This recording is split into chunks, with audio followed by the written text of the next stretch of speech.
Hello students, welcome back to the online class of physics. I hope you all are safe and healthy at home.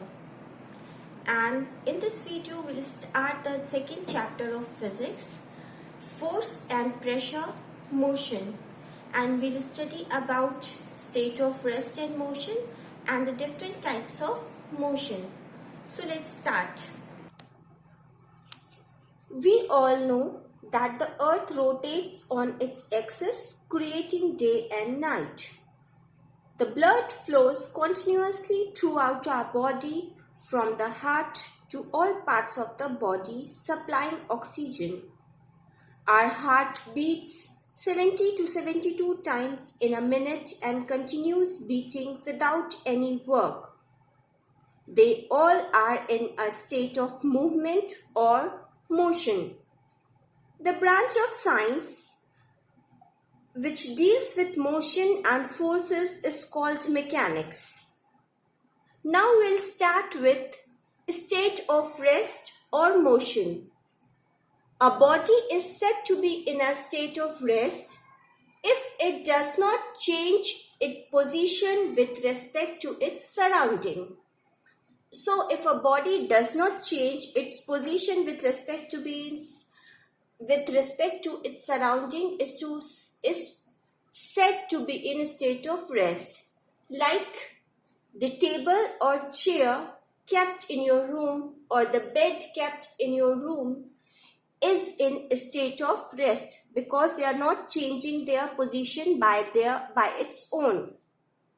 Next, a body is said to be in a state of motion if it changes its position with respect to its surrounding. So if any object is changing its position with respect to the surrounding, they are said to be in a state of motion. Like a moving car, bike, bicycle on road, they all are in motion. When you hit a ball with your bat, the ball is in motion.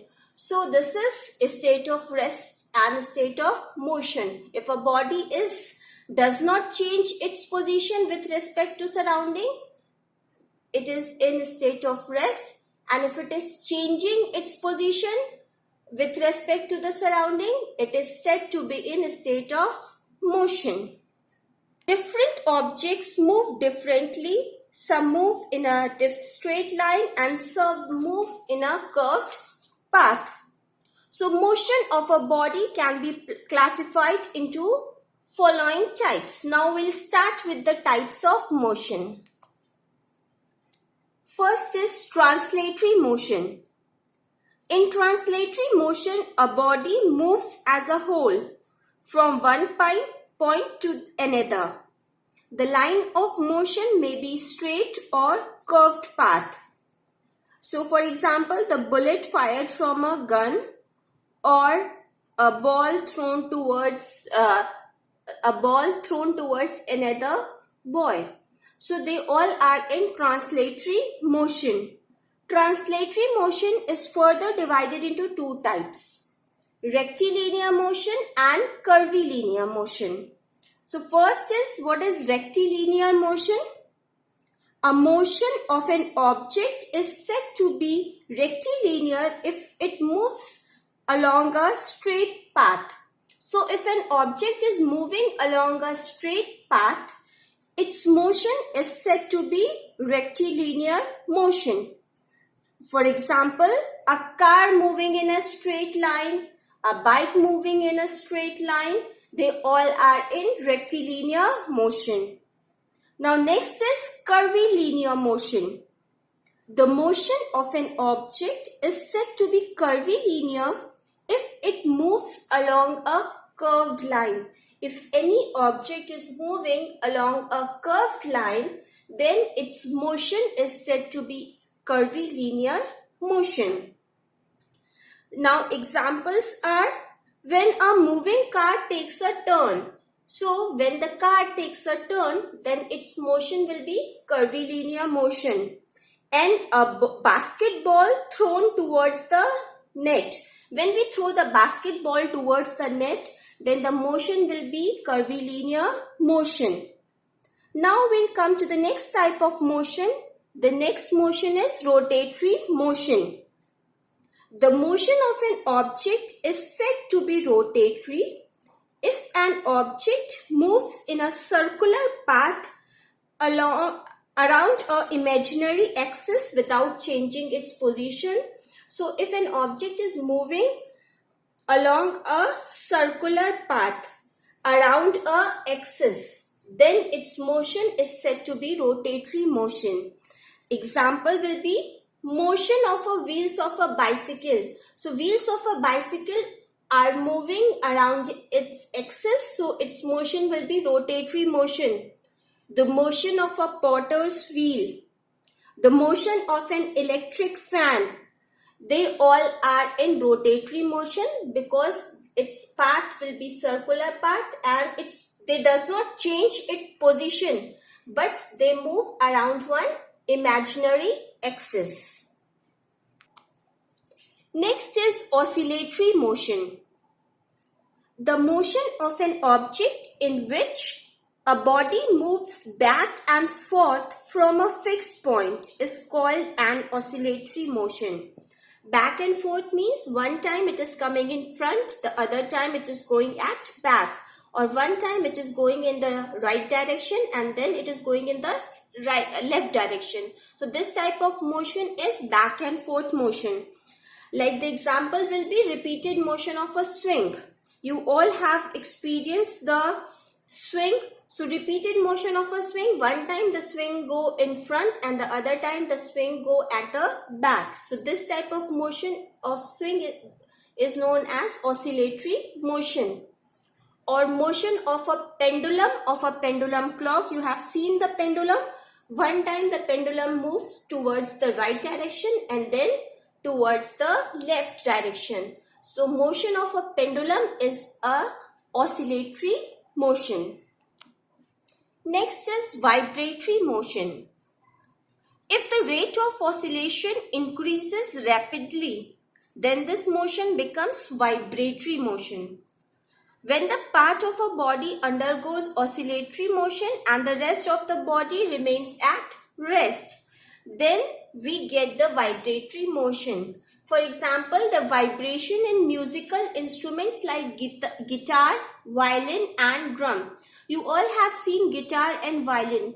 When we pluck the strings of guitar and violin, only there is vibration in the strings of guitar and violin, and the rest of the body of guitar and violin is at rest position. So this type of motion is vibratory motion. And in case of drum also, when we hit drum, only the membranes of the drum will perform vibratory motion and the rest of the body of drum will be in the rest position. So this type of motion is known as vibratory motion. The next is repetitive motion. A body is said to have repetitive motion if a body repeats its motion after a certain interval of time. If any body is repeating its motion after the certain interval of time, that motion is known as repetitive motion. Now repetitive motion is further classified into periodic motion and non-periodic motion. Periodic motion. When an object repeats its motion after fixed intervals of time, then it is said to be periodic motion. In periodic motion, the motion is repeated after fixed interval of time. The example will be movement of blades of a fan. So you have seen after fixed interval, after 1 second, after 2 seconds, the blades of a fan repeats its motion. So its motion is periodic motion. And Earth's revolution around the sun is also a periodic motion. Non-periodic motion. When a body does not repeat its motion at regular interval of time, the time is not regular. So then this type of motion is known as non-periodic motion. Like the movement of our hands while playing the tabla. When we are playing the tabla, we repeat our motion but the time interval is not fixed. So this type of motion is non-periodic motion. Or when we are performing dance, then the movement of our body. While dancing, our body parts move and we repeat some motions, but that time interval is not fixed. So this type of motion is non-periodic motion. Next is random motion. The irregular motion of an object in which direction is not fixed and it changes from one type of motion to another type of motion is known as random motion. Like players in a hockey game hit the hockey ball in different directions, or the motion of a fish or butterfly, they all are in random motion. Or the motion of the gas molecules, you have studied the gas molecules move randomly in any direction. So this type of motion is random motion. The last motion is multiple motion. There are few motions in our daily life which involves a number of motions taking place together, like the translatory motion or rotatory motion or oscillatory motion are going on together. So such combination of any two types of motions is known as multiple motions. If any two motions are together going on, then this type of motion is multiple motion. Example, an electric drill machine has both motions, the translatory motion and the rotatory motion. You have seen the drill machine. It performs two motions together. One is translatory motion, it moves in a straight line, and the one is rotatory motion. So this electric drill machine performs the multiple motion. So in the next video, we'll continue with the chapter. I request you to revise this again and again so you can understand the things better. And till then, stay home, stay safe. Thank you.